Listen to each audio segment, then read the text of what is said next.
Doctor Sarwar এবং doctor Asif Mahtab উৎস তারা এই উম্মারতন্ত্র প্রহরী, বাংলাদেশের সভ্যতার অন্যতম পাহারাদার।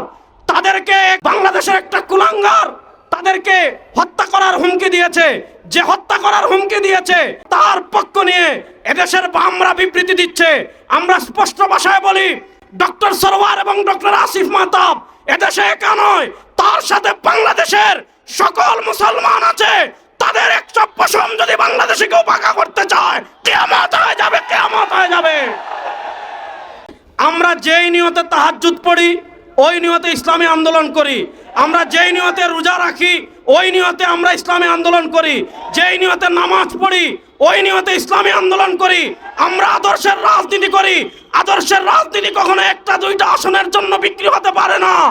ইনশাআল্লাহ এবার যদি কেউ না থাকে বাংলাদেশে ইসলামের পতাকাকে বুলন্দ করার জন্য, কালেমার পতাকাকে বুলন্দ করার জন্য বিশ্বের চরমনায় সৈনিকেরা প্রস্তুত আছেন।